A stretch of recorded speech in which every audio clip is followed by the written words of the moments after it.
Hi hello నమస్తే this is Sriram. ఈరోజు ఆరోగ్యకరంగా హెల్తీగా తినేటటువంటి జొన్న రొట్టె తయారు చూస్తామండి. ఆరోగ్యానికి చాలా మంచిది. డయాబెటీస్ ఉన్న వాళ్ళు తప్పకుండా నైట్ టైమ్స్ కానీ మార్నింగ్ కానీ తింటే చాలా మంచిదండి జొన్న రొట్టె. ఇప్పుడు ఎలా తయారు సింపుల్గా చేసుకుందామండి. ముందుగా జొన్న పిండి ఒక 2 కప్పులు తీసుకోవాలి. అందులోకి హాట్ వాటరే, ఖచ్చితంగా హాట్ వాటర్ వేస్తేనే జిగురు బాగా వస్తుందండి. హాట్ వాటర్తో బాగా కలుపుకోవాలి. ఒక బౌల్లో చల్ల నీళ్ళు కూడా పెట్టుకోవాలి మనం దగ్గర. ఎందుకంటే హాట్ వాటర్ ఒక్కటే సరిపోదు, చెయ్యి అద్దుకొని మళ్ళా మనం చల్ల నీళ్ళలో అద్దుకొని పిండి పిసుకుతూ ఉండాలి. మెత్తగా అంతా జిగురుగా వచ్చేటంత వరకు బాగా పిండిని కలుపుకోవాలండి.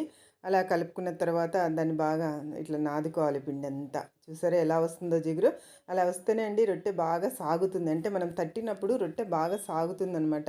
నేనైతే బండ మీదే చేస్తానండి. బండ అంతా శుభ్రంగా కడిగేసుకుంటా. ఇంకా మరీ వేరే పీటగానే వేసుకోను. ఇప్పుడు చిన్నగా మనకి ఎంత సైజు కావాలో రొట్టె, నేనైతే గ్యాస్ మీద కొద్దిగా చిన్నగానే చేస్తానండి. కట్టెల పొయ్యి అయితే బాగా కాలుతుంది. వేసుకొని కింద పిండి వేసుకోవాలి. రైట్ హ్యాండ్తో తడుతూ లెఫ్ట్ హ్యాండ్ని అది రౌండ్ చేసుకోవడానికి మనం యూస్ చేయాలి. సైడ్లకు పట్టుకొని చీలిపోకుండా వస్తుందన్నమాట. అలా తట్టేటప్పుడు మనకు ఒక్కోసారి పట్టుకుంటుందండి కింద. అలాంటప్పుడు చేయి తడి నీళ్ళలో అద్దుకొని మళ్ళీ కొడుతూ ఉంటే రొట్టె చాలా చక్కగా వస్తుందండి. ఇది అందరూ మన పిల్లలకు కూడా ఇవాళ రేపు ఖచ్చితంగా నేర్పించాలి.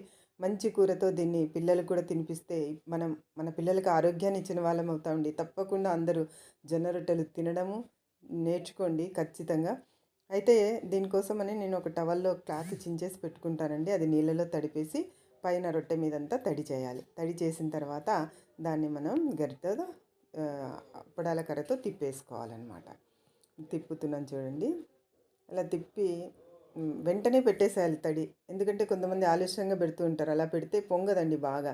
వెంటనే తడి పెట్టేసి బాగా గ్యాప్ లేకుండగా దాంతోనే పైనంతా కూడా గరిటెతో అనుకోవాలి.